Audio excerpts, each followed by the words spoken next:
Seja muito bem-vindo no episódio número 39. Hoje, quando se fala de segurança pública, muita gente pensa apenas em polícia e governo. Mas na verdade é que bairros mais seguros também nascem de comunidades organizadas, participação dos moradores e união com órgãos públicos. No episódio de hoje do Blink Talk, vamos falar sobre como a sociedade pode ajudar a transformar a segurança onde vive. Recebemos Aloísio Silva, presidente da Federação dos Conselhos Comunitários de Segurança do Estado do Espírito Santo, e Sandro, coronel aposentado da Polícia Militar do Espírito Santo e vice-presidente da Federação. Hoje vamos entender o desafio da segurança pública, o papel da comunidade e como construir cidades mais seguras. Sejam muito bem-vindos ao Blink Talk. Obrigado, Arthur. Valeu, obrigado. É um prazer enorme ter vocês aqui com a gente. E para começar, Sandro, conta um pouco pra gente a sua trajetória na Polícia Militar. Rapaz, eu tô com receio de não dar tempo, né? Mas vamos lá. Então, eu entrei na Polícia Militar no dia 26 de maio de 1994, né? Então, ano passado, em abril do ano passado, eu finalizei a minha carreira. Foram aproximadamente 31 anos, né? E, assim, tentar resumir em poucas palavras é algo, como eu disse, bastante difícil, mas foi uma experiência grandiosa. Eu posso assim dizer, grandiosa. Eu devo muita coisa para a Polícia Militar. Foi uma instituição que foi uma verdadeira escola de vida. Estive inicialmente no então Centro de Formação e Aperfeiçoamento, hoje Academia da Polícia Militar, ao longo de 3 anos.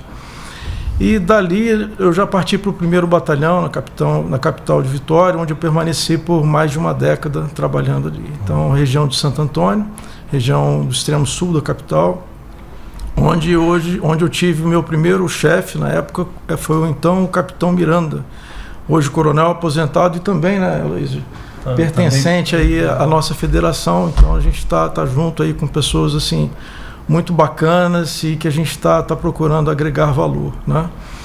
A temática de polícia comunitária foi uma temática que eu me apaixonei ao longo da carreira, né?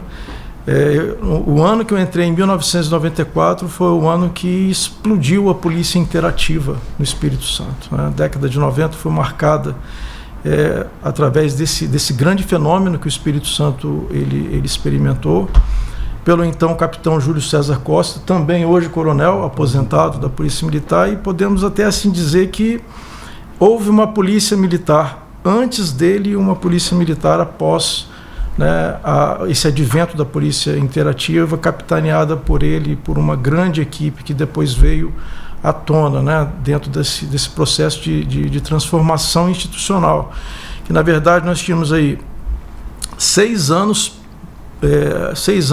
pós Constituição Federal de 88, né, e de repente vem um trabalho dessa natureza de abertura dos portões de uma instituição militar para a participação da sociedade, a entrada da sociedade no seio institucional de uma organização militar. Então foi algo bastante emblemático. De lá para cá, meu amigo, aconteceram assim uma série de transformações, muitos projetos, muitas ações da Polícia Militar estiveram focadas, né, no âmbito dessa aproximação de polícia com sociedade, e os conselhos de segurança, o primeiro deles nasceu a partir de 1994 no município de Iguaçuí. Se a gente retroceder um pouquinho, em 1985, 13 de novembro de 1985, no governo do então Gerson Camata, baixado o decreto 2171, né? Esse decreto cria os conselhos comunitários, mas tudo ainda era muito incipiente. Veio a nossa Constituição de 88, o artigo 5º, os incisos 16, 17 até o 21, falando sobre o direito de associação. Então nós tivemos aí a questão do terceiro setor muito fortalecida dentro desse processo. Nossa Constituição do Estado do Espírito Santo de 89 trouxe lá no 124, parágrafo único, fica assegurada a participação da sociedade civil na construção da cidadania. Então, assim, eu estou dando mais ou menos essa pincelada em função também de um tempo que eu passei 15 anos na Academia da Polícia Militar, além das funções de comandante de companhia em Vitória, comandei companhia na Serra, comandei um batalhão dentro do município de Colatina, trabalhei como chefe da divisão de polícia comunitária dentro do quartel do Comando Geral, na nossa atual diretoria de Direitos Humanos e Polícia Comunitária. Ali eu pude conhecer muitas pessoas em nível nacional e até internacional que lidam, né, com esse trabalho de prevenção, né? Polícia comunitária, há uma ênfase muito grande na prevenção. Até eu vim parar na federação, que aí, como chefe da divisão de polícia comunitária, nós percebemos que à época, dentro da década de 90, com o advento da polícia interativa, com a construção dos conselhos, nós percebemos que houve uma derrocada, né? Houve uma reduzida drástica nessas construções. Nós chegamos aí a 114 conselhos de segurança formados até o final da década de 90. Atualmente nós temos 8 conselhos, né, em atuação, e desses, né, muitos desses ainda de maneira muito precária. Então, em 2019 fizemos um workshop, foi 2019, fizemos um workshop lá no Hospital da Polícia Militar, apresentei um diagnóstico que eu estive coordenando, percorri o estado todo, tentando entender, né, como que se encontravam os conselhos de segurança no estado, todos muito precários, todos com muitas dificuldades, e aí levamos a ideia da criação de uma federação estadual, também uma organização da sociedade civil, para tentar, de alguma forma, representar os interesses dos conselhos e tentar difundir essa ideia, né? Temos outras federações no país, do Distrito Federal, que é muito boa, do Rio Grande do Sul, maravilhosa, do Mato Grosso, com trabalhos aí também extraordinários. E aqui nós estamos cadenciando tudo, né, Luiz? Começou em 2021 com o Márcio, né? O Márcio fez uma gestão muito bacana, pertence ao nosso time atual, e estamos com desafios bacanas que a gente vai estar falando com vocês aqui ao longo da Eu fico imaginando, foi anos de preparação, anos aí, é uma história. A polícia não foi somente um ano, 2 anos, foi uma história de construção.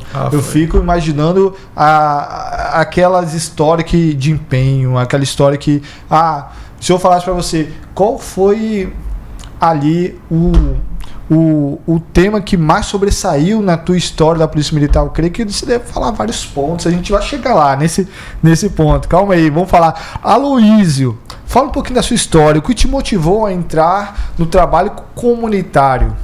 Bom, eu sou oriundo do interior do estado do Rio de Janeiro, vim trabalhar no Espírito Santo e aqui me aposentei e fiquei morando em Jardim Camburi, é o bairro onde eu moro atualmente. Lá eu sentia a necessidade de contribuir com a comunidade.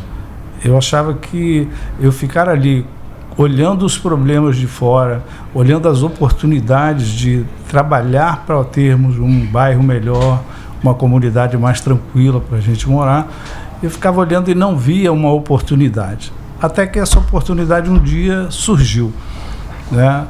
A Associação Comunitária de Jardim Camburi tinha algumas pessoas que saíam captando, né, pessoas que tinham interesse, e dentro dessas oportunidades eu conheci o Iberê Arruda, que era um coordenador da associação, me convidou para participar, e lá eu encontrei Aloísio Murussi e Coronel Jailson Miranda, que foram 2 motivadores e mestres nessa área, né? Coronel Jailson Miranda dispensa comentários, que é uma pessoa que, junto com o Coronel Campos, Coronel Júlio César, trabalharam muitos anos nisso. E começaram a me orientar, a me motivar ainda mais, e com eles eu fui aprendendo que eu poderia contribuir mais.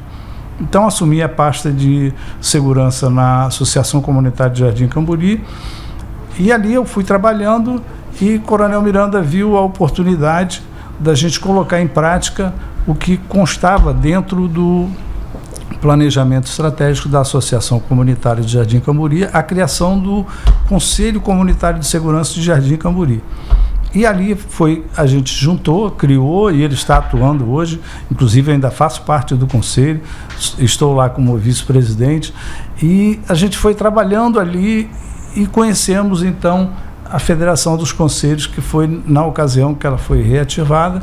A gente foi lá participar, na primeira gestão, que foi a gestão do Márcio lá, eu fui convidado, participei com ele como diretor dele também, E a gente foi desenvolvendo alguns trabalhos, e os trabalhos foram fluindo, até que a gente partiu também, fez um pequeno diagnóstico dentro do Estado, dentro dessa linha que o Coronel Campos falou, de ver como estava rodando os conselhos comunitários no Estado. E a gente viu que podia fazer mais. E a federação podia fazer mais, e está fazendo mais. Então a gente foi trabalhando, venceu a gestão do Márcio, que foi um excelente presidente, uma pessoa assim, que tenho profunda admiração pelo trabalho que ele fez junto com a gente. E aí criaram-se a oportunidade de eu assumir a presidência. E lá estou hoje, dando uma pequena contribuição como presidente, tentando, num grupo maravilhoso que a gente tem lá, com o Coronel Campos na vice-presidência, temos o Coronel Jailson Miranda como tesoureiro, temos o Márcio, que também faz parte da nossa diretoria, e muitos outros que iniciaram nesse processo lá da gestão anterior, que estão no nosso grupo hoje. Então, ali a gente está buscando essa aproximação tão sonhada da comunidade com os órgãos de segurança pública. Para isso acontecer, a gente precisa ter os conselhos comunitários de segurança das regiões, dos locais, legalizados, constituídos. Esse hoje é um dos nossos objetivos da federação. A gente quer fortalecer esses conselhos para que eles tenham mais voz junto ao espaço onde ele está constituído, e essa aproximação dele com os órgãos de segurança local. Porque aí a comunidade se une junto com as forças de segurança, se reúne, conversam, discutem os problemas e as possibilidades, e esse é o nosso papel, fazer esse fortalecimento dos conselhos e essa junção deles, para que eles façam essa aproximação. E a gente está acreditando que é um trabalho que está sendo feito com muito carinho, somos todos voluntários, e esse carinho que a gente tem nasceu dessas questões, a gente começar a ver a oportunidade, e ali a gente vai vendo a oportunidade, e a gente quer fazer mais. A gente quer ter uma federação forte para que ela fortaleça os conselhos comunitários de segurança locais. Mas a federação só vai ser forte se a gente conseguir fortalecer os conselhos. Com certeza. E você que está nos ouvindo aí, por favor, já curte, compartilha esse link. Qual o seu Instagram, Aloysio? Da federação? Da federação e o seu pessoal, por favor. O meu pessoal é Aloysio Silva. Aloysio Silva. E o seu, Marcos? É SR Campos _pessoal. Então você que já está ouvindo, já segue aqui o Instagram, já ajude aí a compartilhar também. E da federação é Federação Feconsec _ES. Aí, já vai estar o arroba logo aqui embaixo, já siga e compartilha. A gente não é ninguém sem ali a comunidade nos apoiando. Então, por favor, você que é comunidade, compartilha isso e nos apoie, gente. A gente precisa muito de vocês aí fora nos apoiando, nos abençoando aí com a tua presença, muitas vezes um compartilhar, muitas vezes a curtir, porque isso que muitas vezes nos motiva a fazer muito mais. A gente precisa da população nos apoiando quanto a isso, é importantíssimo, ainda mais para a federação, eu creio muito nisso.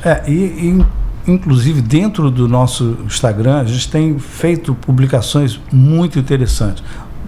São publicações que podem contribuir, ajuda a esclarecer um pouco mais como as pessoas estarem trabalhando os seus conselhos, o que ela precisa, e ali a gente, além de estar publicando esses vídeos, a gente também se coloca à disposição para poder, a gente tem um conjunto de documentos que eles precisam constituir, então tudo isso a gente está aí para ajudar. A gente quer fortalecer os conselhos, que os conselhos venham e que a gente vai estar junto com eles buscando esse fortalecimento. Com certeza. Precisa seguir a gente lá. E você já fica a dica, segue a gente. Você que está nos ouvindo, por favor, os arroba vai estar logo aqui embaixo, já segue a gente, compartilha.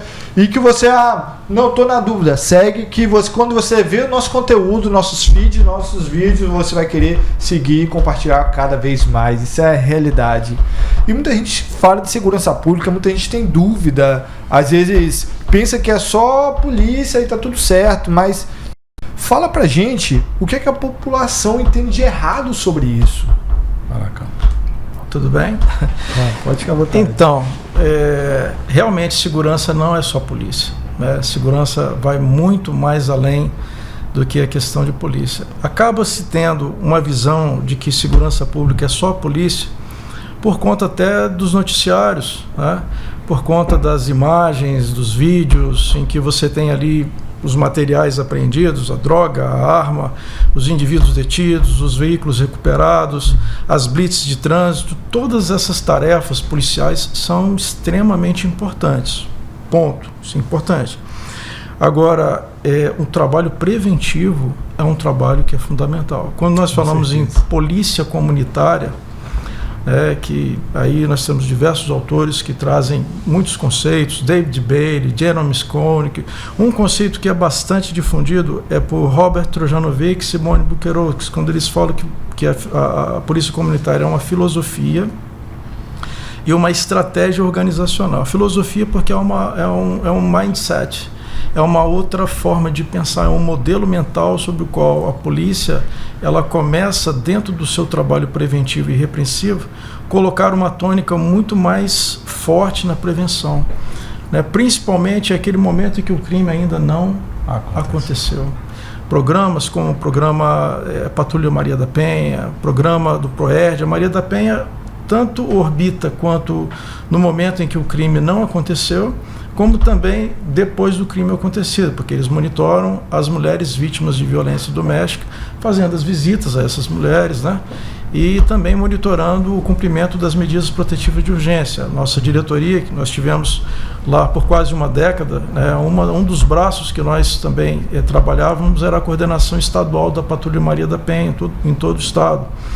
Então perceba, a prevenção é um lado extraordinário. A nossa federação ela está tentando, as palavras do Aloísio são fundamentais em cima de que a gente precisa sedimentar na cabeça da população a prevenção. Porque para a população a viatura precisa estar lá, as operações precisam acontecer. Prendemos o indivíduo agora, resolvemos o problema? Não, nós não resolvemos o problema. Porque esse indivíduo ele vai ficar para sempre na cadeia? Não vai. Então nós temos um problema da questão da responsabilização criminal. Aí nós vamos entrar num outro podcast, né? Que é a questão. Aqui a gente vai ter. A gente tem podcast aqui para fazer, gente. Tem assunto. As questões os dispositivos penais, processuais penais, as audiências de custódia, o indivíduo que acaba não ficando detido, o princípio da presunção da inocência, enfim.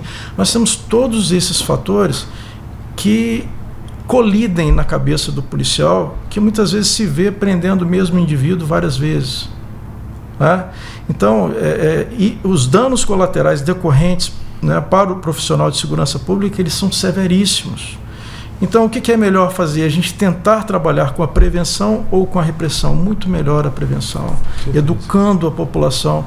Há quem diga, coronel, isso é utopia, isso nunca vai acontecer, né, Luiz? A gente não vai conseguir alcançar os conselhos.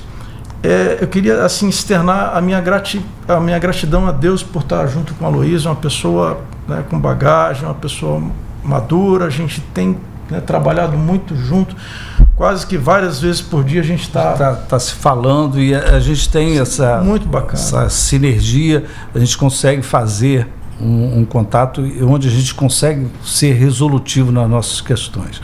Mas voltando ao assunto da prevenção, é isso que ele acabou de falar. A gente precisa trabalhar na conscientização, mas essa conscientização ela precisa passar por aquele interesse da comunidade em participar, porque a comunidade é a peça mais importante nesse momento da prevenção, porque a comunidade ela está o tempo todo presente nos ambientes e a polícia não é onipresente. Então a comunidade, quando ela confia, quando ela acredita, quando ela tem interesse e a polícia se junta, aí a coisa flui. Isso é verdade. Olha, gente, você que está nos ouvindo agora, você tem que prestar muita atenção nisso. Veja bem, A prevenção acontece para prever algum acidente ou uma fatalidade. Agora, pensa no seu carro. Você tem o seu carro, você tem a manutenção preventiva e você tem a prevenção quando acontece o acidente. Ali você consegue consertar, mas uma vida não tem conserto. Se perder, não tem volta. Meu querido, a prevenção junto com a federação é primordial para a nossa vida. Isso previne, muitas vezes, salva vidas. Salva mães, salva mulheres, salva filhos, meu irmão. Você não tem a dimensão quanto isso é importante para você, para a sua família, para a comunidade. Então você que está nos ouvindo, por favor, já segue, nos acompanha, porque você faz parte dessa comunidade. Então você não é somente uma pessoa, mas é uma pessoa importante para esse projeto, para a comunidade, e a sua opinião, o seu comentário é importante pra gente. A gente vai te ouvir e vai te aconselhar. Estamos aqui para isso, com certeza, quanto a isso. Estamos abertos a receber as críticas, as orientações, porque é uma via de mão dupla. Nós precisamos ouvir. A escuta ativa na prevenção é a alma do negócio. A gente ouvir as pessoas, porque cada um tem suas dores. Então, quando a gente começa a ouvir as pessoas, a gente vai começar a entender a razão de algumas coisas. Isso vem da base, que é o diálogo. Show. E fala pra gente, aquelas pessoas que estão nos ouvindo agora, como que eles entram em contato com a gente? É pelo Instagram? Tem um número? Como que é? A gente tem o Instagram e tem o site da FEConseg lá, e tem o e-mail FEConseg contato.feconseges@gmail.com. Show. Vai estar logo aqui embaixo, então você que está nos ouvindo, já pega aqui o e-mail para enviar. Se você tiver alguma dúvida, compartilhar alguma coisa, já compartilha aqui com a gente, porque a sua opinião é importante. Muito. Com certeza quanto a isso. E fala pra gente, na visão de vocês, segurança pública, onde começa? Na polícia, na família ou na comunidade? Na família, sem dúvida. Na família, com certeza. A família é a base de tudo. Ali é que começa o diálogo e o direcionamento das pessoas. Uma família estruturada, que ela senta, tem um diálogo, ela conversa entre si, eles vão ouvindo e vão discutindo os caminhos. E sempre o melhor caminho vai sair ali de dentro da família, da discussão, da conversa.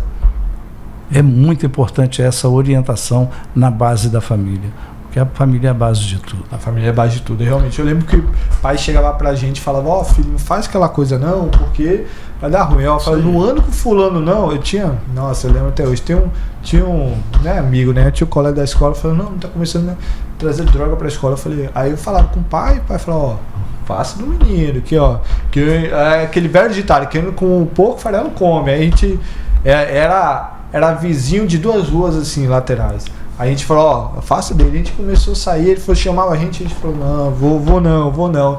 E é um baita conselho. Tem muita família que não tem esse conselho, não tem esse parentesco, falar, não anda com tal certa pessoa, porque lá na frente pode dar ruim. Sim. Não tem esse conselho familiar que é grande importante ali pra gente. Agora é importante, Arthur, também entender o seguinte, começa na família, mas de maneira concomitante, esses jovens, eles estão interagindo entre eles. Dentro de uma comunidade, dentro de uma escola, dentro de um estabelecimento comercial. Então perceba, você falou também da polícia, né? Família ou comunidade ou a polícia, né? Uhum. Mais uma vez a figura da polícia, ela aparece como se ela fosse responsável exclusivamente para o problema. As coisas não estão dando certo. Os crimes estão aumentando, a violência está aí estampada na mídia. Qual que é a primeira organização a ser chamada e principalmente responsabilizada? É a polícia. Só que ninguém pergunta nesse jogo, né? O que está dando causa a tudo isso? Será que é a polícia? Parafraseando o que o Aloysio acabou de falar, ela não tem condições de estar em todos os locais ao mesmo tempo. Mesmo na presença de câmeras de vídeo monitoramento, lamentavelmente, situações ruins elas acontecem.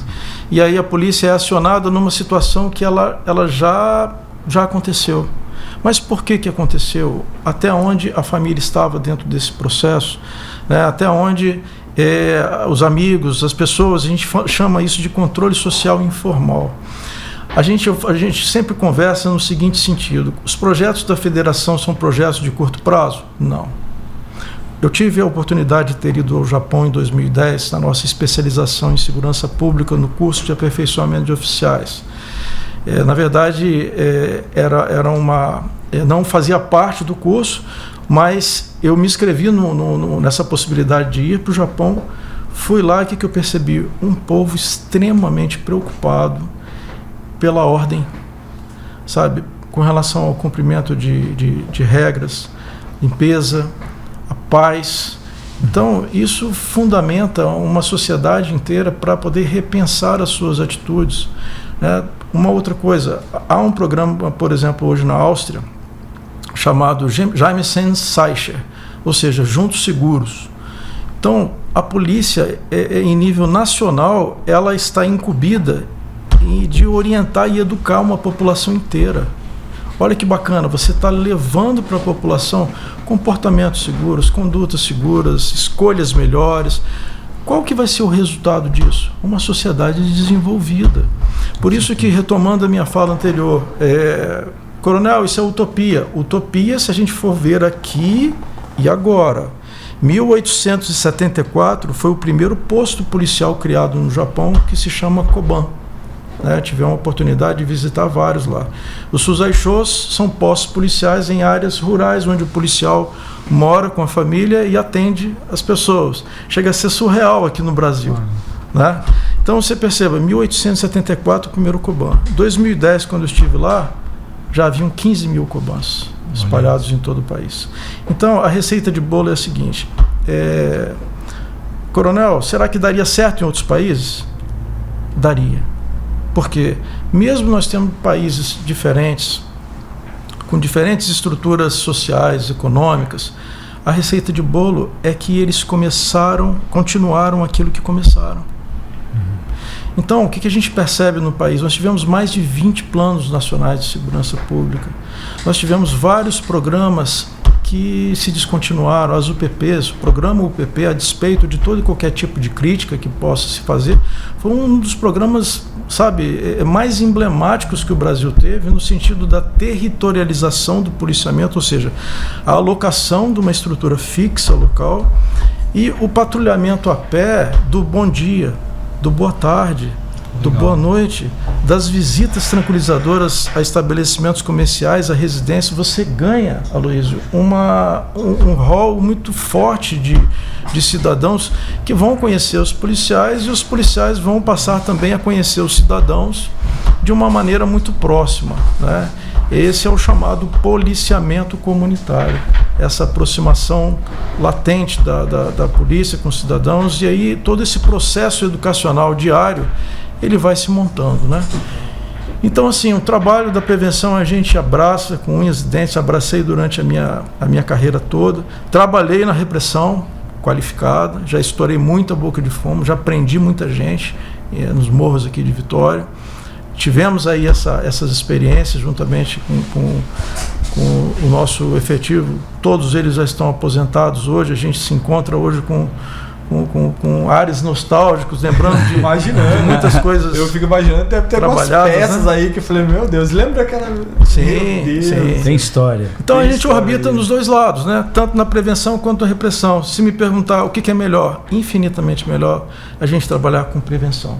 Educando a população para eles não migrarem para o lado do crime. Porque o que vai acontecer? Migrou para o lado do crime, são dividendos, né, danos colaterais muito severos para os nossos profissionais de segurança pública. Então, o que a gente precisa dizer para o nosso policial?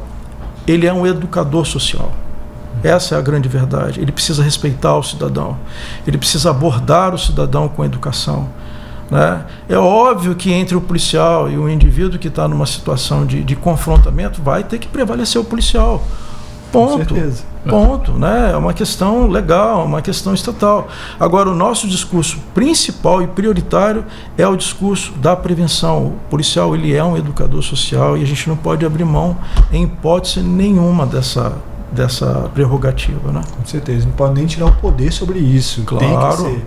É primordial para a segurança pública. Tem experiências internacionais, inclusive, que falam a respeito disso. A gente não pode caminhar na contramão desse processo, né? E tem que contar com a população. Eu acredito muito, a população que está nos ouvindo, veja bem, quando você vê o vizinho, o colega, porque a população vê o crime, tá ali, o vizinho, a comunidade vê o que está acontecendo, muitas vezes com isso. Faz vista grossa, faz algo.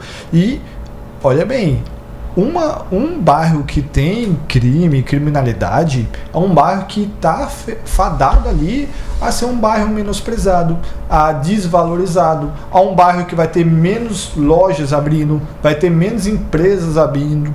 Então é um bairro que vai estar desvalorizando ali o seu sustento. Aí você vê, porque eu tenho que sair do meu bairro e ir para outro bairro de outro lugar, é porque você não está valorizando e não está junto ali à polícia militar do seu bairro, não está ali com a comunidade. Então você que é cidadão, até população, valorize isso. Tem que estar junto ali com a polícia militar, tem que estar junto ali com a comunidade, com a federação, porque eu acredito que isso vai valorizar o seu bairro. Então você que quer ter um bairro valorizado, que é um bairro seguro, que um bairro seguro atrai investimento, um bairro seguro atrai mais loja, mais emprego, mais ali faturamento ali que vai ter no bairro, atrai tudo isso. Então a segurança pública é primordial para o seu bairro. Então você que é cidadão, que está junto com a população, por favor, esteja junto com a federação, esteja junto com a comunidade aliançada ali com a polícia militar. Inclusive, Arthur, se você me permite, com certeza. Como o Aloysio disse, no nosso Instagram nós temos 2 links ali na bio que dá acesso diretamente ao guia prático, que as pessoas vão ter uma ideia da dimensão do trabalho dos conselhos comunitários de segurança pública e vão ter acesso à diretriz de parametrização territorial dos conselhos, ou seja, em todo o estado do Espírito Santo, eles vão entender qual que seria, qual a nossa projeção territorial para cada um desses conselhos posicionados em todo o estado do Espírito Santo. Então perceba, as comunidades, a gente só consegue mudar as coisas se a gente buscar informações, se a gente tiver interesse, e com base nisso, procurar os líderes comunitários, vamos agitar aqui um grupo para a gente tentar criar um conselho que possa abranger o território de onde a gente mora, Então é esse o trabalho, É um trabalho formiguinha, de despertamento da sociedade. E é muito importante a comunidade entender que os bairros, quando eles começam a se juntar, a se unir, a fortalecer a associação dos moradores do bairro, nessa associação vocês vão conversar, vão utilizar a teoria das janelas quebradas, Uma árvore sem poda pode ser uma fonte que vai proporcionar um teoria da janela quebrada. Conta pra gente essa teoria aí que eu não sei. Então, essa teoria das janelas quebradas é uma história bastante longa, mas eu vou reduzi-la um pouco para levar para o sentido prático da teoria das janelas quebradas. Se você passa na sua rua, o poste está com a lâmpada queimada, se você usa essa teoria, você vai ligar para a empresa administradora, vai chamar o líder comunitário, vai dizer, olha, na minha rua o poste tal está sem energia. Se você vê uma árvore que está precisando de uma poda para facilitar a iluminação, vá lá, porque isso é oportunidade de crime. Essas oportunidades é você trabalhar a teoria das janelas quebradas, não deixar que um vidro quebrado se transforme numa casa totalmente destruída, porque a pessoa vê um vidro quebrado, amanhã o outro passa, quebra 2 vidros, o outro vai quebrando, e a gente precisa cuidar do nosso bairro como a nossa casa, começando da nossa casa, da nossa rua e indo para o bairro. Tudo que a gente vê que não está conforme, vamos fortalecer a associação de moradores do bairro, vamos fortalecer os grupos de síndicos, vamos fortalecer os grupos de moradores daquela rua. Gente, o lixo está sendo colocado no lugar errado, está vindo gente lá batendo o lixo de madrugada para pegar coisa, está sujando a rua. Sujou a rua, já começa a criar problemas não fácil. Se tem um carro abandonado na frente da sua casa, vai lá ver se tem o dono, se não tem, chama a guarda municipal, transfere para a associação de moradores. Tem um carro lá que está virando instrumento de droga. O pessoal começa a guardar coisas dentro do carro e aí começa ali, já vai evoluindo para uma oportunidade da pessoa já começar a vender droga na rua, porque tem um local para esconder. Então, todas as coisas, oportunidades que ele vê que está desviando do normal, ele tem que jogar para frente para não deixar que isso vire uma oportunidade de crime. E a comunidade pode fazer isso. A comunidade basta buscar os caminhos, participar da associação de moradores, participar dos conselhos comunitários e participar das reuniões entre a comunidade e os órgãos de segurança. Essas reuniões, elas são muito produtivas e ela aumenta muito a segurança e a sensação de segurança daquela localidade. Mas a comunidade precisa participar. A comunidade é como diz a própria nossa Constituição, né? Segurança é o dever do Estado, direito e responsabilidade de todos. Então, se nós temos essa responsabilidade, vamos fazer valer, vamos nos reunir, vamos buscar nossos direitos. Isso é importante para que a gente comece a evoluir, ter um bairro mais seguro, um bairro mais tranquilo, para que a gente possa viver melhor. Com certeza. E é um bairro que precisa da comunidade apoiando a federação, apoiando os corpos competentes quanto a isso. Isso é extremamente importante. Eu lembro que a nossa reunião aqui do bairro dá poucas pessoas. Eu fico vendo, gente, vocês precisam apoiar, vocês precisam estar... Graças a Deus, esse bairro é muito tranquilo, graças a Deus por isso. Que a comunidade tem muito zelo pro bairro. Mas você que está num bairro que está com esse síndrome, eu fico imaginando você que está na esquina da minha rua, você sabe que tem um ponto tem um ponto ali de droga, você sabe que na esquina ali, na pracinha, você sabe que está vendendo droga na pracinha. Meu Deus, como que você sabe? É a mesma coisa que você sabe que tem uma coisa errada e não fala. Gente, tá ali, o Instagram tá logo aqui, gente. Vocês têm que comunicar. Muitas vezes a gente tá desse lado aqui, muitas vezes não sabe, precisa da sua informação, precisa da sua opinião, precisa que você fale conosco. Aí você reclama com gente que não pode resolver, mas a gente tá aqui para te ajudar. Então, por favor, já nesse Instagram aqui, já fala com a gente, chama no privado, manda um e-mail. A sua informação é muito importante pra gente. A gente tem que conscientizar a população sobre isso. Você que mora no Espírito Santo, eu moro em tal lugar, fale com a gente. Lembrando sempre que existe um canal de comunicação de crimes, né, de denúncias, que é o canal 181, é totalmente sigiloso, totalmente tranquilo. A comunidade tem o acesso direto, pode ligar para lá, não precisa se identificar, a ligação vai ser totalmente sigilosa, tudo em sigilo total e absoluto, e isso contribui muito para os órgãos de segurança pública, porque através desse disque de denúncia ele pode ir e pode buscar o fato antes dele ocorrer, buscar a prevenção do fato, né? E esse canal é muito importante que as pessoas entendam. O site da CESP, Secretaria de Segurança, traz todas as orientações do disque denúncia. E não só denúncias de crimes, não, tá? Denúncias de várias outras situações. Porque muitas vezes a gente está muito preocupado com crime.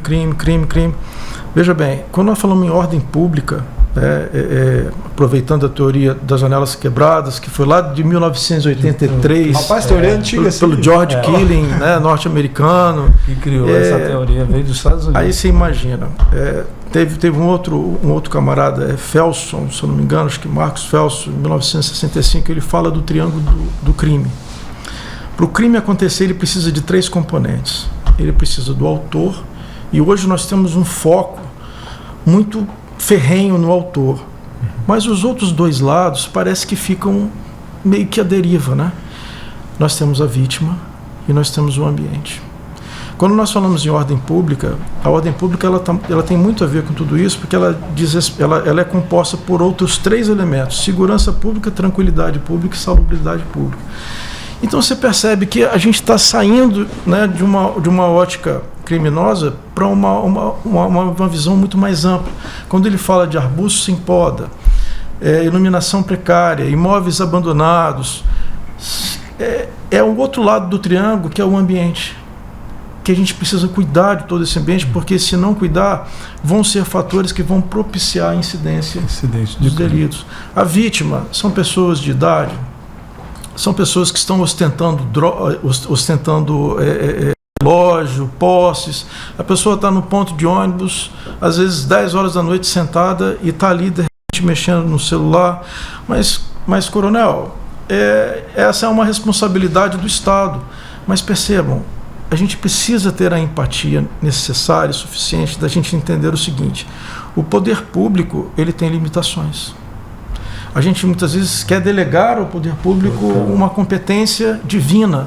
Só que nós temos responsabilidades também. Quem déramos nós tivéssemos na década de 20 ainda, de 30, que nós dormíamos, né, de portas e janelas abertas, os muros eram pequenos, as casas não tinham muros, né? Então o ambiente bucólico ele era muito maior. Só que os tempos mudaram, a gente chegou num patamar hoje de preocupação muito severa, né, em termos de sociedade, e a gente precisou também mudar, né, os nossos hábitos, né, as nossas maneiras de se comportar, porque hoje a gente precisa estar atento ao sair de casa. Né? Precisamos nos preparar para sair de casa, precisamos nos prevenir, saber onde nós vamos, o caminho que a gente vai seguir. Mas se a gente tiver a participação da comunidade, a participação dos órgãos públicos, juntos, fazendo essa união, junto aos conselhos comunitários, junto às associações de moradores, aí o bairro nosso vai ser mais seguro, nosso bairro vai ser mais tranquilo, a gente vai ter a sensação de sair de casa e sair seguro. E como essas pessoas vão ter interesse para chegar ali? Geralmente o interesse ele acaba acontecendo quando o crime já chega dentro da casa da pessoa. Aí, meu amigo, a situação já está devastada. A pessoa já está completamente. Aí eu quero saber, eu vou lá registrar o boletim de ocorrência, eu quero saber o que o conselho faz. Então, é exatamente a gente não chegar nesse nível, nesse momento de caos, nesse momento crítico, para a gente se antever. Vamos nos anteciparmos para a gente entender como é que tudo isso funciona. E aí nós vamos entrar numa outra etapa, a etapa da convivência, né? A etapa da intersetorialidade, da gente começar a ouvir o que o poder público tem a dizer. Não, esse órgão não presta para nada, eu vou registrar um boletim de ocorrência para quê? Não vai funcionar. Gente, esses órgãos também têm as suas limitações, a sociedade também tem a dela. Nós vamos entrar numa zona de confrontamento entre nós, ou a gente vai começar, né, a procurar se entender, a procurar se respeitar, sabe, procurar respeitar as limitações uns dos outros, né?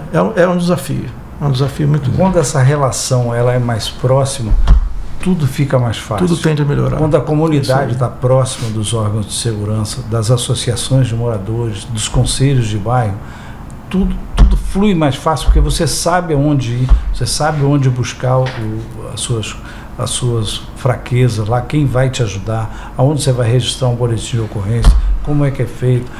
Essa relação precisa estar bem próxima.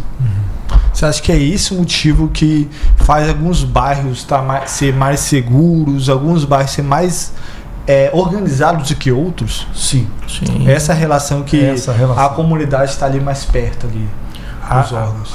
A comunidade, quando ela se une aos órgãos de segurança e vai junto caminhar e apoia as ações, porque muitas das vezes as ações da polícia, da guarda municipal, ela precisa ter o apoio da comunidade. Ou seja, a comunidade precisa estar junto para apoiar, porque numa ação dessa, muitas vezes, vamos falar de uma ação da guarda municipal junto com a vigilância ambiental, a mesa do bar está em cima da calçada, a turma que está lá, o pessoal que está lá no bar, ele quer aproveitar, mas existem regras. E essas regras são para que as pessoas que estão passando naquela rua tenham o seu espaço respeitado. Aí já entra uma outra palavra muito importante nessa relação, o respeito. Com certeza.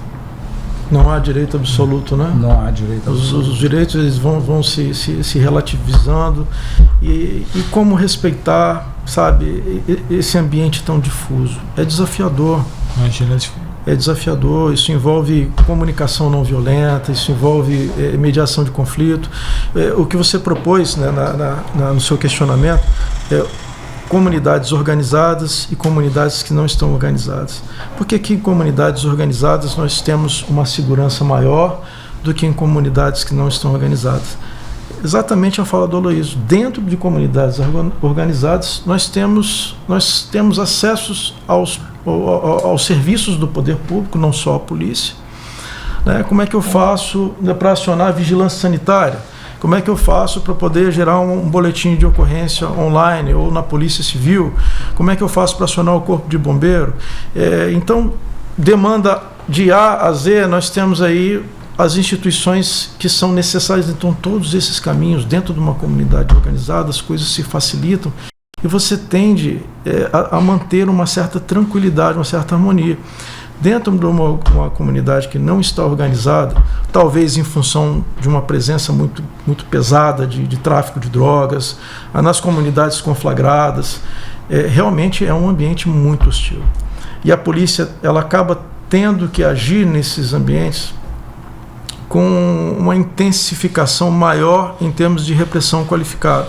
Mas é importante a gente pensar que essa repressão ela precisa reduzir. E a gente precisa cada vez mais chamar essas pessoas para uma responsabilidade que está oculta. Essa responsabilidade ela está, às vezes, sumida dali por medo. Né? Só que o medo ele não faz transformar, ele cada vez mais ele piora. Até para os próprios traficantes que eles têm família. Eles têm pai, eles têm mãe. Aí as farmácias vão fechar ali dentro, os supermercados vão fechar ali dentro. Né? Então as coisas não vão funcionar dentro dos bairros por causa de uma tirania construída por esses grupos e que eles precisam ceder espaço para a honestidade, para a legalidade. Então nós temos valores que precisam ser perpetuados ao longo do tempo. Se não for isso, nós vamos então entregar os bairros, nós vamos entregar, né, toda uma sociedade a um nível, né, de desorganização que é uma crueldade muito grande para a sociedade. Então, por isso, na sua fala, nas suas chamadas para a população, tentem se inteirar, tentem ler os materiais, tentem entender como que e o trabalho voluntário é um trabalho que você não ganha dinheiro. Eu não estou ganhando, o Aloysio não está ganhando. Eu lancei um livro, né, no final do ano passado, em outubro, e eu doei a vendagem do livro todinha para a nossa federação, entendendo que como é que eu vou falar de conselhos comunitários de segurança pública ganhando com isso? Não tem. Eu acho que quem tem que ganhar com isso é uma organização da sociedade civil e o terceiro setor envolvido nesse processo. Eu vejo o terceiro setor como uma tecnologia social muito profunda, muito profunda. É óbvio que nem todas as pessoas da sociedade estão preparadas para construir um projeto, captar recursos, prestar contas, empregar esse recurso de maneira proba, de maneira honesta, de maneira adequada. Então tudo isso leva tempo. Nós não estamos com pressa, né, Luiz? Não estamos com pressa e a gente tem apoio.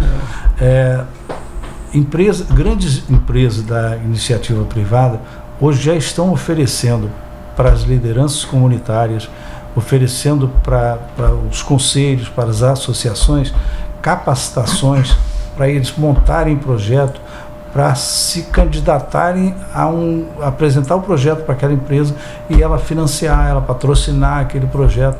E esses projetos serão bem feitos, atenderão o requisito do edital daquela empresa e ali cresce, porque a pessoa fez um trabalho sério, um trabalho justo, um trabalho com toda a utilização, né, das técnicas, das leis que são necessárias para você fazer um projeto, das obrigações de cada lado, e esse projeto com certeza vai dar certo e vai dar fruto para onde? Para a comunidade, porque aquela comunidade se organizou e tem uma ONG, uma associação, um conselho lá que vai a essa empresa, vai se capacitar, vai buscar o recurso e vai trazer o recurso para dentro do bairro.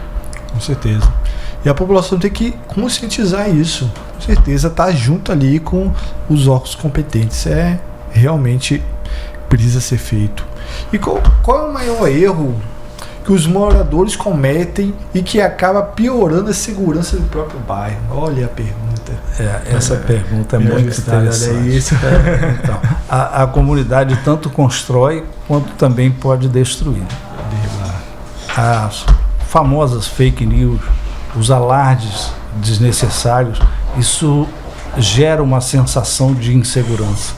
Se você começa a alardear muito um roubo de uma bicicleta, um pequeno delito, se você faz um alarde muito grande com isso, você vai estar não só criando a sensação de insegurança para a comunidade, você vai estar mostrando lá para o outro lado que ali existe uma insegurança.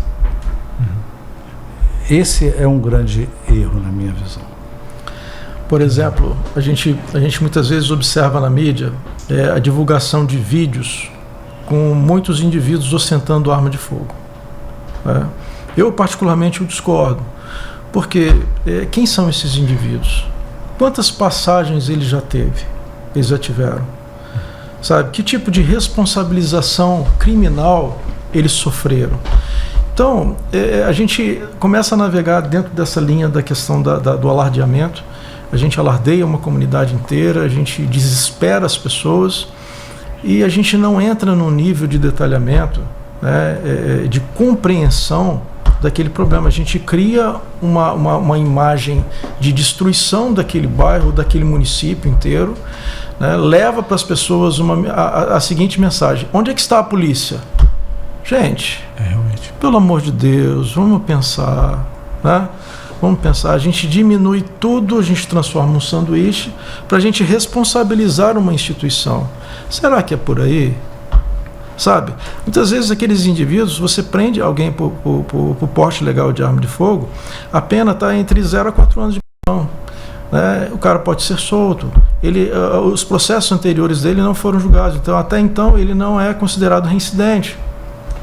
Sabe? E essa máquina, ela vai girando, esse cara vai sendo posto em liberdade várias vezes. Mas será que a polícia já fez o papel dela lá atrás? Por que não houve uma responsabilização criminal efetiva ali? A gente está falando apenas de uma vertente, que é a responsabilização criminal. Fora, se a gente for estudar as vidas desses indivíduos, as questões escolares, as questões familiares, há uma profundidade muito grande dentro desse processo. E assim, parabenizar vocês por esse programa, porque é um programa que, Luiz, a gente vem conversando muito. A nossa saída é o mindset, a mudança de mentalidade. Porque a gente quer eleger heróis. O policial, ele acaba sendo considerado um herói porque a própria missão constitucional da Constituição Federal para as polícias militares do Brasil é a seguinte: preservar a ordem pública.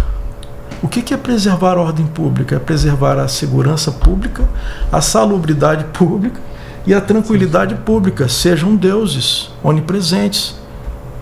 Me desculpa, mas eu não posso vender terreno na lua para ninguém. É uma missão inespecífica, é uma missão hercúlea para o policial. E a gente precisa dividir isso, sabe?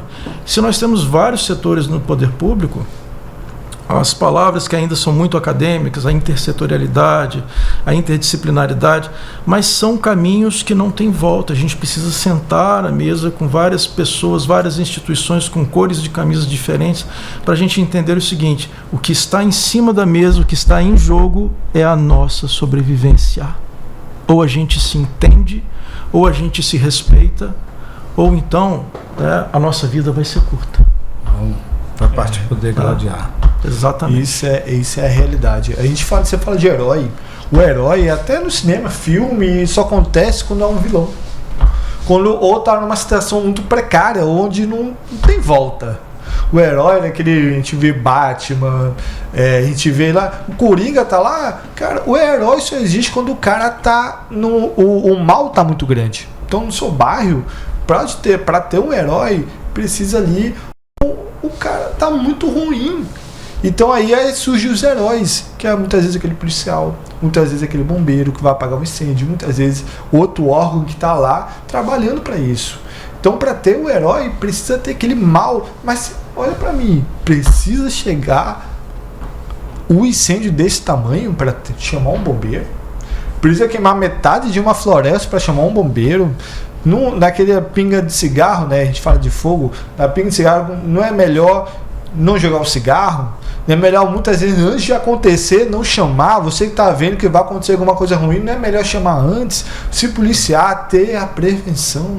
Então você está nessa comunidade, você que está nos ouvindo agora, por favor, se policie.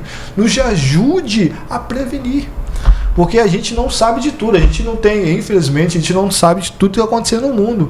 Mas com o seu conhecimento, a gente consegue prevenir muitas coisas.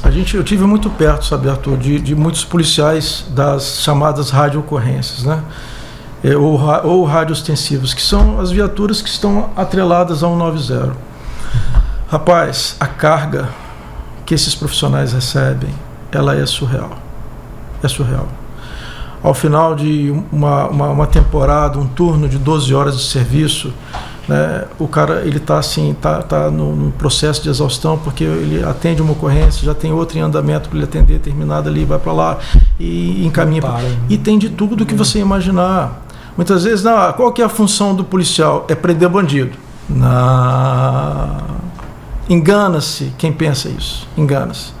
A função do policial ela é muito mais ampla. Quem quiser definir, não é o coronel só que está falando aqui, se pegarem autores como Hermann Goldstein, Dominique Monjardet, autores inclusive internacionais, quem quiser definir a função da polícia vai se equivocar, porque a coisa ela ganha um espectro, né, de dimensão muito maior do que a gente possa imaginar.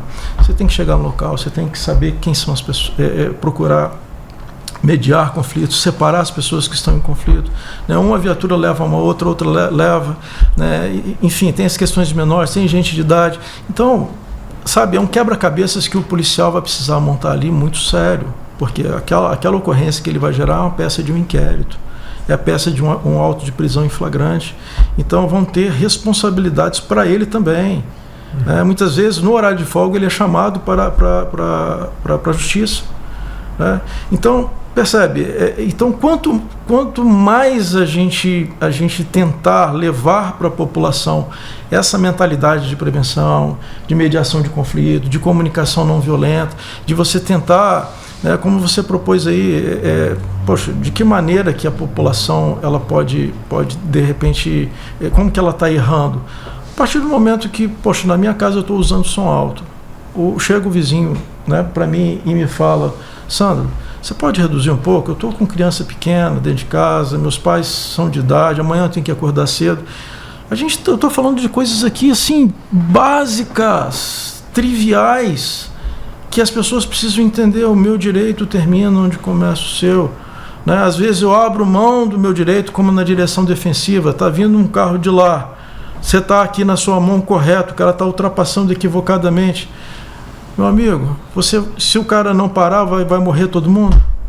O que a direção defensiva manda fazer? Cara, vai para o acostamento, abre mão da sua, né? Para você ficar vivo. Para estar vivo, sabe?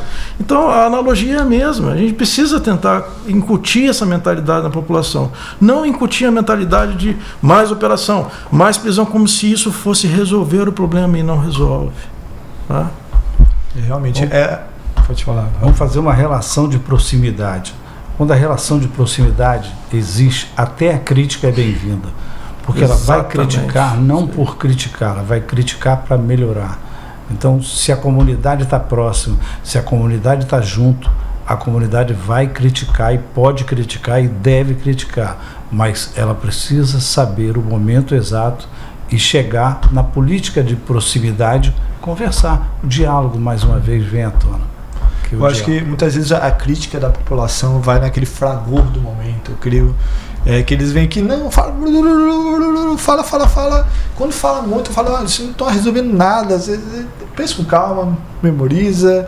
Olha, escreve 10 vezes. Respira. Depois fala. Isso. Paz. Muitas vezes parar 10 vezes, tem profissionais psicólogos que falam que é 12 vezes, mas no meio daquele fragor tem que ter aquela respiração, pensa com carinho, pensa Isso bem, aí, respira, isso depois aí. fala, tem aquela crítica construtiva que vai ajudar ali o próximo a fazer, conscientizar, ter aquele momento, né? Eu creio muito nisso.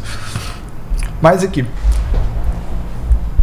mas viatura resolve ou comunidade organizada resolve mais?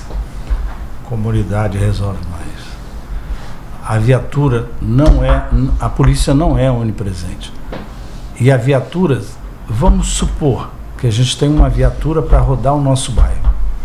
Se essa viatura fica girando a noite inteira, o dia inteiro no nosso bairro, ela não vai resolver. O que vai resolver é a comunidade colocar essa viatura para rodar no lugar certo, na hora certa. Aonde? Na política de proximidade. Você vai se aproximar e vai dizer, olha, aqui está tendo mais problema, ali está tendo mais problema. Ah, mas eu vou me expor para dizer isso. Não. Vá à associação de moradores, conversa. Vá aos conselhos, conversa. Se for algo muito grave, diz que 181. Vai lá, faz a sua denúncia. Mas esse diálogo de proximidade vai fazer com que a polícia local, a guarda municipal local, ela tenha um planejamento melhor, um ordenamento melhor do posicionamento da circulação da viatura. Determinados horários são mais críticos, determinados pontos são mais críticos. Isso, quem sabe melhor, não é o policial, é a comunidade. Quem sabe onde está o ponto crítico é a comunidade. Por isso que ela é a peça importante. A viatura resolve, sim, mas a comunidade resolve muito mais.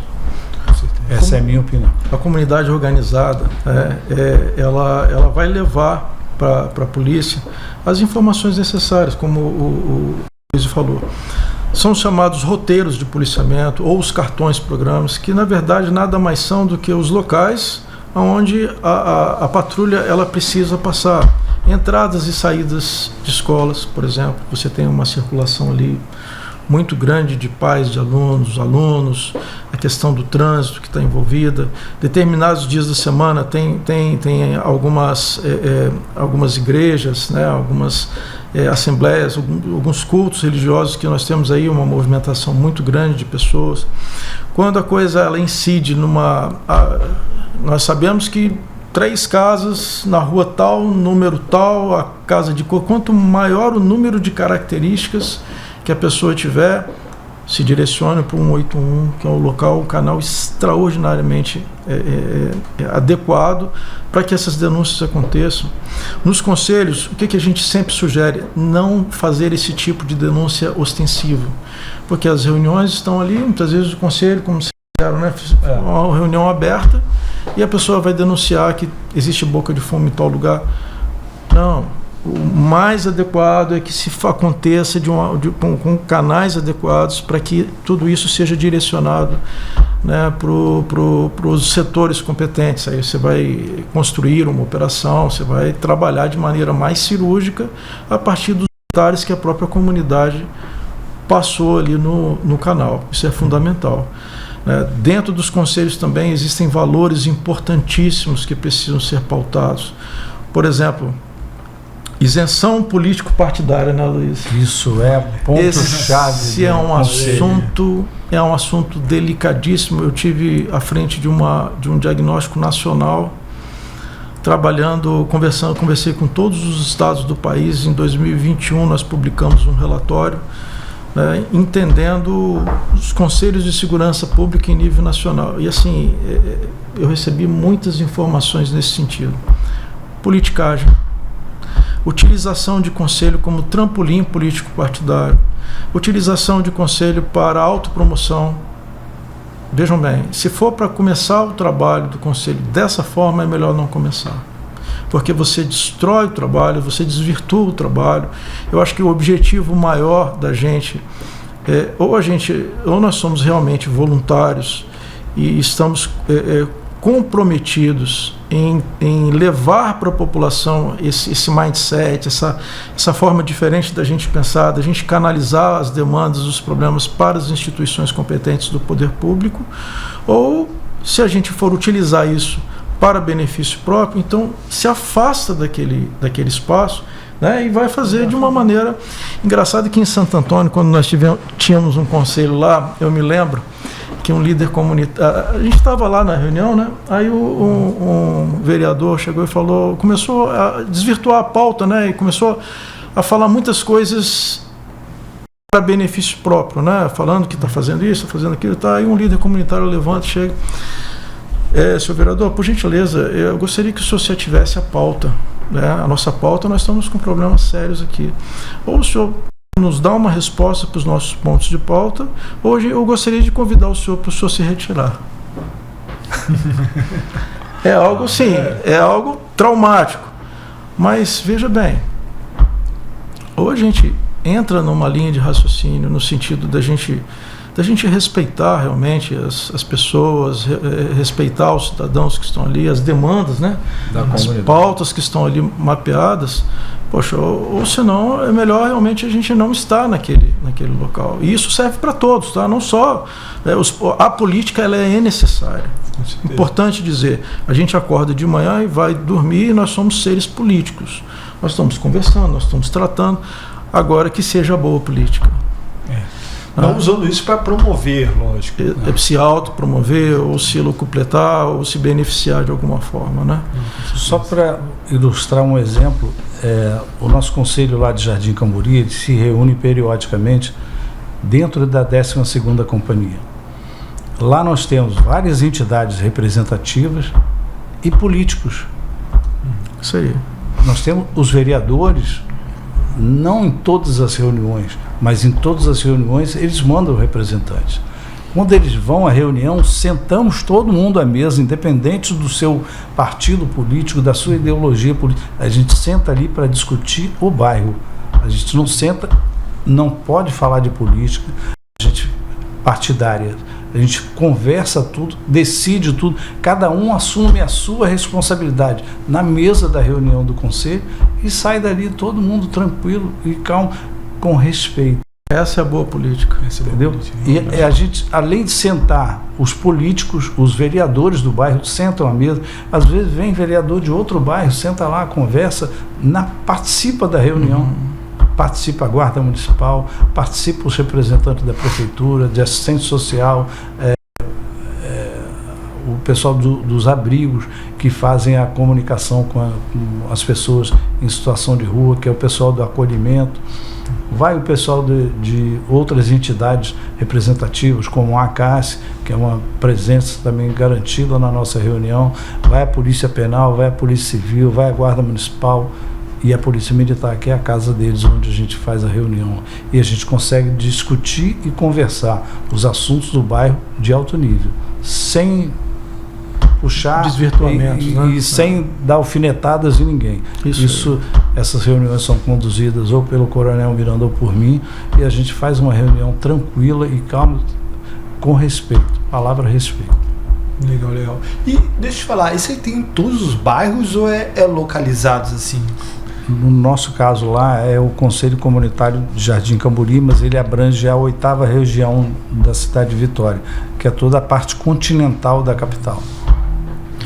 E na verdade, né, a pergunta dele foi interessante por conta do seguinte: o conselho em nível de bairro, nós vamos ter muitos conselhos, né?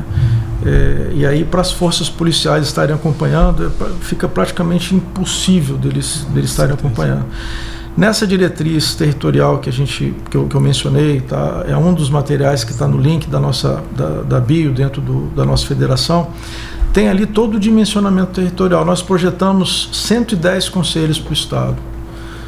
Por exemplo, você tem hoje o conselho de Jaguaré, você tem um conselho lá de Grande Cobilândia.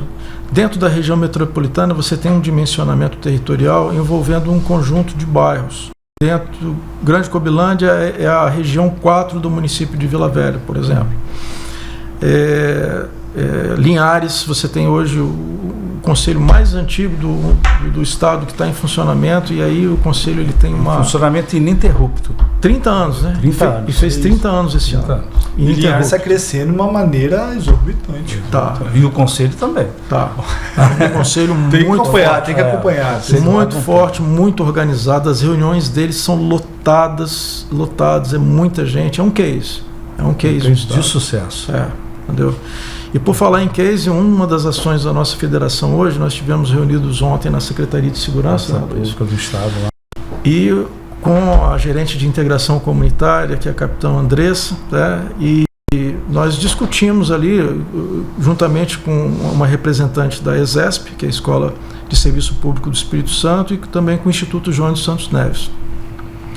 A federação fez uma capacitação nos anos de 2022, 2023. 21, 22. 21, não, 22, 23. 22, 23. Para 5 regiões do estado, né? Região metropolitana, norte, noroeste, sul e serrana.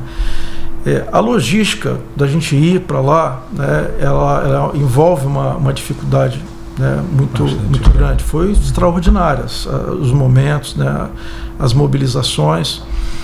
Já nós iniciamos ontem uma tratativa no sentido da gente estruturar uma capacitação online, né, de maneira a gente oportunizar para muita gente, né, uma capacitação voltada para a criação de conselhos comunitários de segurança pública, para eles entenderem o que é o trabalho, como é que funciona, as suas funções, os valores, captação de recursos, terceiro setor. Então, assim, a intenção é deixar uma plataforma permanente e abranger muita gente. Uma outra ação extremamente importante é a questão do nosso projeto de lei, né?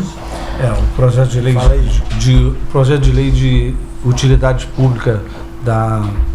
Não, é o projeto de lei destinado ao fortalecimento dos conselhos. É outro projeto. São tantos projetos que a gente vai.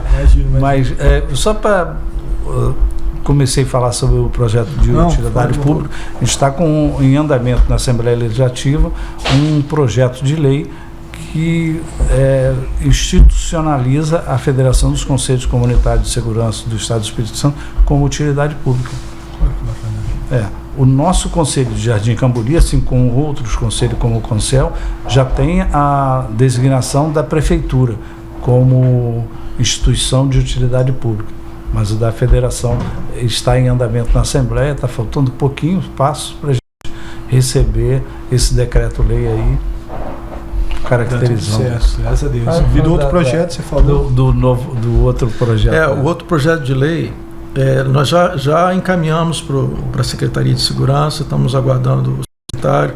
Gostaria de parabenizar aqui o secretário de Segurança, Dr. Leonardo Damasceno, o coronel Márcio Celante, que é o atual subsecretário de Segurança, subsecretário de Integração Institucional, que tem nos acolhido muito bem, né, Luiz? Muito receptivo. O processo de interlocução tem sido muito bom, e esse projeto de lei ele se alicerça no seguinte sentido: temos hoje, né, poucos conselhos de segurança. Então, qual que é o objetivo desse projeto de lei? Dentre vários outros artigos, vários outros pontos de fortalecimento do trabalho dos conselhos comunitários e também da federação, quem sabe a criação de um fundo de fomento, né, para todos esses conselhos e também para a federação, de maneira que anualmente ou de acordo com a temporalidade pactuada, você ter editais abertos para que essas instituições possam se sustentar, né? Possam ter condições de alugar um espaço, pagar sua energia, sua conta de telefone, comprar uma bicicleta elétrica, né? Como vocês fizeram lá em Jardim Camburi, percorrer o bairro. Conseguiu um projeto e a gente conseguiu recurso. Hoje a gente tem uma bicicleta elétrica para a gente poder se movimentar dentro do bairro. Legal. E logo vem surpresas melhores aí ainda. E esse projeto não é um projeto talvez para esse ano. Está lá, certamente, né, a intenção seria montar um grupo de trabalho. A gente deve apresentar os principais pontos para o secretário, muito possivelmente para o mês de maio agora, e mostrar para ele que seria um trabalho muito grandioso no sentido da gente reconhecer tudo aquilo que foi feito na década de 90 com a polícia interativa, né, e chegar hoje e tentar unir determinados elos que se perderam lá atrás. E dando certo, a gente tem pelo menos um pensamento, né, Luiz, de que os conselhos eles vão explodir no Estado. A gente vai conseguir alcançar o nosso sonho aí de ter todos esses conselhos projetados. Eles vão estar, todos eles, regularizados direitinho, com possibilidade de fazer captação de recursos de emendas parlamentares, participar de editais de empresas privadas. Então eles vão estar redondo. Pelo menos a sustentação básica deles estaria garantida nesse projeto de lei. Entendeu? Mas a gente vai precisar sentar, discutir, enfim, há ainda uma estrada dentro desse processo. É um trajeto que tem que ter seguido, realmente. É isso aí. Eu poderia falar que um dos nossos patrocinadores, Use Amarilis. Olha, você que tem uma esposa e quer ver sua esposa feliz, Use Amarilis, é a roupa de mais alta alfaiataria. Você que quer ver sua mulher muito bem vestida, Use Amarilis. Olha bem, tem aqui o cupom de desconto BlinkTalk. Então você que quer ver sua mulher muito bem vestida e com desconto, com promoção, BlinkTalk vai ver e vai ter um desconto fenomenal. E entrega para todo o território nacional.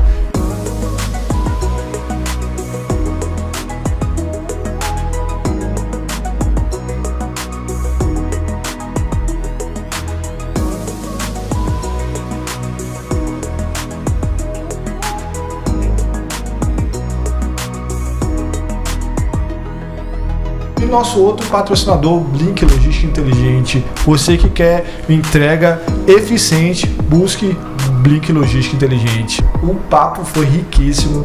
A gente nem viu as horas passar. Você nem sabe o tempo que a gente passou aqui. Meu Deus, tá top demais. Eu queria deixar uma última pergunta com vocês.